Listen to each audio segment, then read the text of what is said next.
I'm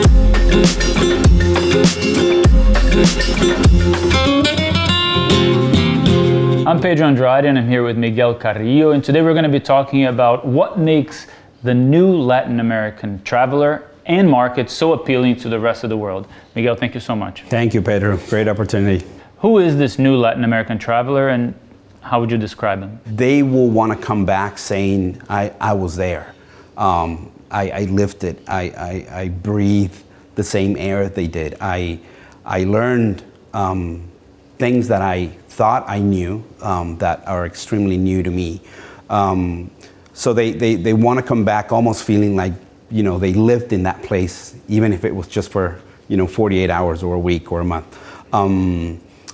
The other thing that we're seeing is how involved the entire family is now getting into a trip.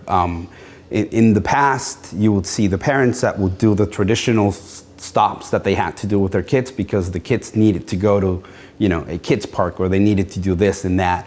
Now you see all these multi-generational groups and they go to places that make it special for every single one of them. So it's not just let's go to a place where grandfather and grandmother will be happy along with their kids, and us grandsons will be bored. Now I think providers are offering products around the world that tailor to almost every single individual in the family. So that's why you see this very large groups and everybody's just as excited to attend the trip. You've been in this industry for a while. What advice would you give to a brand that wants to capture the attention of this new Latin American traveler? I always like to say that if you want to wow somebody when they walk into your boat or they walk into your hotel or your cruise, make them feel that they're the most important person that's ever checked in. We speak about personalizing our services and being intuitive, and it's an ongoing task. It's not easy. You can't just do it for a period of time and not do it again. If you really want to wow Latin Americans, they will open up their family secrets. They'll open up their bubble, let's say, for people who want to come in, cross that line, and be more personal with them. So don't worry about asking what their nicknames are. Don't worry about asking them, where they grew up or who their favorite, comics character is. I think the more personal you get, the more welcomed they will feel. There are other nations and other nationalities where there is a very clear line on how close you can get as a service provider. But I think with Latin Americans, I think the closer you get, the more welcome they will be. You mentioned other nations and other nationalities. I mean, from time to time we see a place that gets a lot of buzz and it becomes the destination where everybody has to go. When it comes to Latin America, who do you think is the new kid on the block? It's such a diverse and interesting territory. Sometimes we say Latin America really fast, and I think when we mention Latin America, we should pause a little bit and almost say it slowly, like Latin America. It's a huge territory. I had the fortune to live in Mexico for 3 years, and it's a country that I think will be discovered for centuries, because there's corners in Mexico that will blow anybody away, and the same thing happens with Brazil, for instance. It's I always say people know Brazil because obviously there were a couple spots in Brazil that made it very popular back in the 50s or 60s,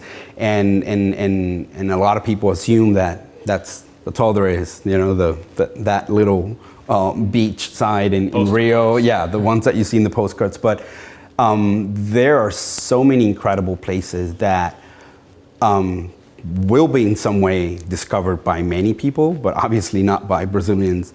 They've been there, they've enjoyed it for life, and it's just there to be, enjoyed. And same with Mexico. There are, rivers to be discovered. There are obviously pretty much outdoors. And then when you go down south, it's almost like you're going to a separate continent, right? If you go to Chile and you go to Argentina, and it's almost the same scenario. They are now realizing how much of a gem they had in their own country, and service providers are being able to get there and put that mix together. So I think it doesn't matter where you go, there's always going to be something new. Even Central America has some incredible, whether it's diving spots or incredible jungles and temples to be discovered. So. And what are your expectations for this year's ILTM? I have huge respect for ILTM. It's for those of us who have had the opportunity to plan an event. When you look at the type of event that they put together, you realize that there's a lot of hours, a lot of thinking, and a lot of decision making. I've been here, fortunately, since the first edition, and I've lived the progress and seen how year after year it becomes much better. I think the quality of agents is unbelievable. I think the mix of new business development buyers combined with more seasoned, more expert buyers as well also makes it very interesting. And I think even among the buyers, I think the word is out that this is one incredible show. So I'm very happy that I'm here, and hopefully I'll be back here next year as well. Miguel, thank you so much. Thank you, Pedro. Take care. Great.